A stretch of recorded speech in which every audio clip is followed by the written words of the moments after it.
జాతీయవాద జర్నలిజానికి అసలైన వేదిక నేషనలిస్ట్ హబ్ ని సబ్స్క్రైబ్ చేసుకోండి. నోటిఫికేషన్స్ కోసం బెల్ ఐకాన్ పై క్లిక్ చేయండి. నమస్తే, వెల్కమ్ టు నేషనలిస్ట్ హబ్. కేంద్ర హోంమంత్రి అమిత్ షా పై దుష్ప్రచారం దుమ్మెత్తిపోయటం రోజురోజుకు పెరుగుతోంది. జాతీయ మీడియా మాత్రమే కాదు, అంతర్జాతీయ మీడియా కూడా అమిత్ షా పై అత్యంత దారుణమైన కథనాలు రాస్తూ మన దేశ రాజకీయాలపై విషం కక్కుతోంది. బ్రిటిష్ దినపత్రిక ది గార్డియన్ మే 16న భయపెట్టడం ఆయనకు ఇష్టం, భారత్ ను ఏలుతున్న మోదీ కుడిభుజం శీర్షికన అతుల్ దేవ్ రాసిన కథనాన్ని ప్రచురించింది. అసత్యాలు అర్థసత్యాలు కలిపి విషం కక్కే వ్యాసాన్ని అతుల్ దేవ్ అనే పాత్రికేయుడు రాశాడు. వాషింగ్టన్ కేంద్రంగా పనిచేసే పులిట్జర్ సెంటర్ ఆర్థిక మద్దతుతో రాసిన ఆర్టికల్ ఇది.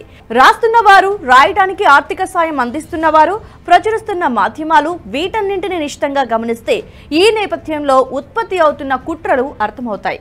అమిత్ షా అంటే మన దేశంలోని చాలా మంది రాజకీయ నాయకులకు గిట్టదు. మేధావులకు షా అంటే కంపరం, ప్రాంతీయ పార్టీల నేతలకైతే అమిత్ షా అంటే బెరుకు. అమిత్ షా అంటే ఎందుకింత భయం, ఈ స్థాయిలో విష ప్రచారం దేనికి అనే సందేహాలు రావటం సహజం. మన దేశంలోని సాంప్రదాయ రాజకీయ నాయకులకు అమిత్ షా లాంటి ముక్కుసూటి తత్వం గల నేతలు నచ్చరు. నంగిగా మెసలేవారే, లాయల్టీ పేరిట అతి వినయం ప్రదర్శించే నాయకులే మన దేశంలో మొన్నటి వరకు మహానేతలుగా చలామణి అయ్యారు. అమిత్ షా చాలా భిన్నమైన నేత. చాలా సాధారణ సూత్రాలను సంక్లిష్ట రాజకీయ రంగానికి అన్వయించి అద్భుతమైన ఫలితాలు సాధిస్తున్నారు. వందలాది ఇంగ్లీష్ పుస్తకాలు చదివి లేని మేధావిత్వాన్ని మోసుకు తిరిగే నేతల వ్యవహార శైలికి అమిత్ షా పనితీరుకు భూమి ఆకాశాలకున్నంత వ్యత్యాసం ఉంటుంది. గ్రామీణ రైతు తత్వం, సాధారణ వ్యాపారి నైజం, కార్యకర్త లక్షణాలు పుష్కలంగా ఉన్న అమిత్ షా రచిస్తున్న ఎన్నికల వ్యూహాలు చూసి మన నేతలు డంగైపోతున్నారు. దేశ విదేశాల్లో అంతర్జాతీయ విశ్వవిద్యాలయాల్లో చదువుకున్న తమకు తెలియని అర్థం కాని రాజకీయ సిద్ధాంతాలను అమిత్ షా ఎలా అమలు చేస్తున్నాడో అర్థం కాక తలలు బాదుకుంటున్నారు.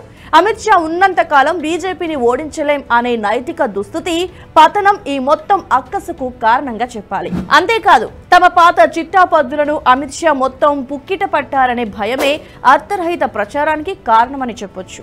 అంతేకాకుండా మరిన్ని ఆశ్చర్యానికి గురి చేసే కారణాలు లేకపోలేదు. భయం వెనుక చాలా నేపథ్యం ఉంది. అతుల్ దేవ్ వ్యాసంలోని ఓ క్లుప్త వాక్యం వివరాల సేకరణలో షా ఖచ్చితత్వం పాటిస్తారు అంటుంది. వివరాల సేకరణే తమ కొంప ముంచుతుందని మన నేతలకు భయం. ఏదైనా పని విషయంలో బాధ్యత తీసుకున్నారంటే పట్టు వదలని విక్రమార్కుడిలా పనిచేస్తారు అమిత్ షా. అనుపానులు తెలుసుకోవటం, ఆమూలాగ్రంగా అధ్యయనం చేయటం, పైకి కనిపిస్తున్న కారణాలతో పాటు కనిపించిన అనేక అంశాలను వెతికి పోగేస్తారని అమిత్ షాపై పుస్తకం రాసిన అనిర్బన్ గంగూలీ అంటారు.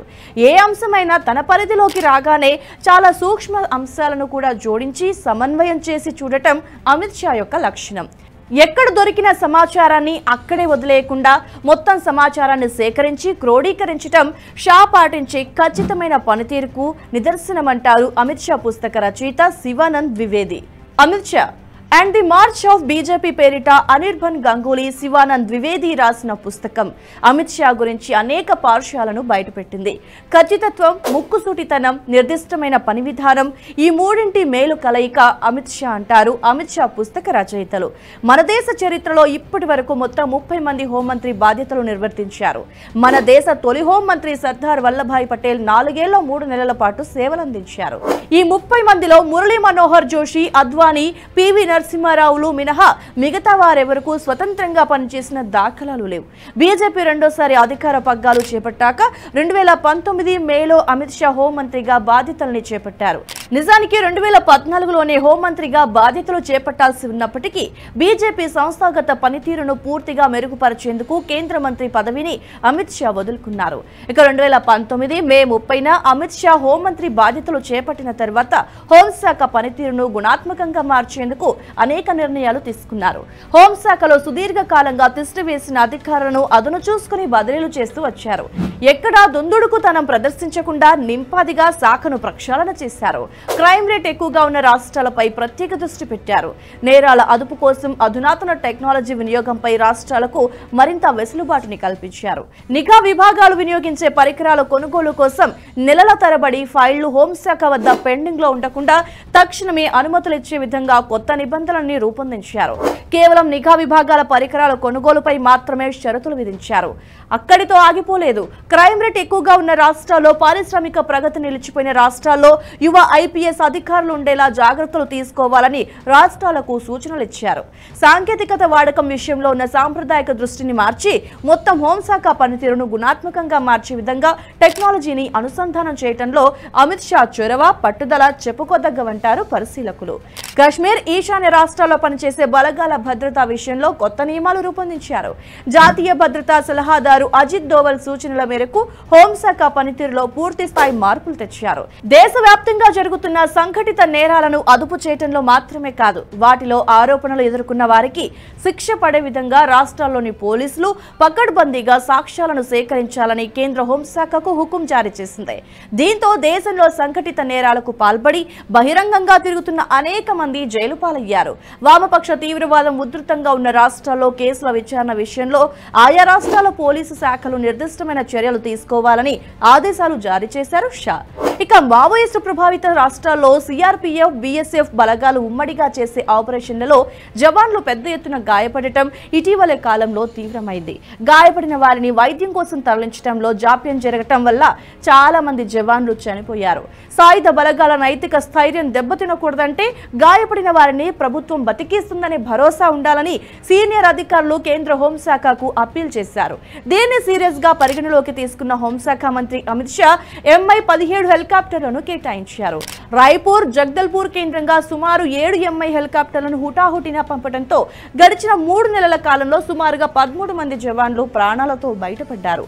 మావోయిస్టు ప్రభావిత రాష్ట్రాల్లో ఎయిర్ ఫోర్స్ బలగాల వినియోగంపై సాంకేతికత అభ్యంతరాలు గతంలో ఉండేవి. కేవలం ఇతర దేశాల శత్రువులపై మాత్రమే వాయుసేన దళాలను మోహరించాలనే నిబంధన ఉండేది. అమిత్ షా బాధ్యతలు చేపట్టిన తర్వాత ఈ నియమాలను తాత్కాలికంగా నిలుపుదల చేశారు. దాడుల్లో కాకుండా ఆపరేషన్లలో పాల్గొంటున్న జవాన్ల ప్రాణాలు రక్షించేందుకు వాయుసేన సేవలు వినియోగించాలని కేంద్ర హోంశాఖ, రక్షణ శాఖలు ఉమ్మడిగా నిర్ణయం తీసుకున్నాయి. దీంతో బలగాల్లో కొత్త ఉత్సాహం వచ్చింది. ఛత్తీస్గఢ్ లో ప్రస్తుతం ఆపరేషన్ కగారు పేరిట జరుగుతున్న మావోయిస్ట్ ఎయిర్వేత ఆపరేషన్ లో బలగాలు రెట్టించిన ఉత్సాహంతో బాగా పనిచేస్తున్నాయి. మొత్తంగా అమిత్ షా దక్షత గల పనితీరు వల్ల హోంశాఖ పనితీరు పూర్తిగా మారిపోయింది. మన దేశంలోని అవినీతి నేతలకు అమిత్ షాను చూస్తే ముచ్చెమటలు పడుతున్నాయి. అందుకే అమిత్ షా అంటే భయం. ఈ వీడియో మీకు నచ్చినట్టయితే లైక్ చేయండి, 10 మందికి షేర్ చేయండి. అలాగే కామెంట్ల రూపంలో మీ అభిప్రాయాలను మాతో పంచుకోండి. Nationalist hub group of channels ను సబ్స్క్రైబ్ చేసుకుని తెలుగునాట జాతీయవాద జర్నలిజాన్ని ప్రోత్సహించండి. ఈ వీడియో కింద ఉన్న బెల్ ఐకాన్ పై క్లిక్ చేయడం మర్చిపోవద్దు.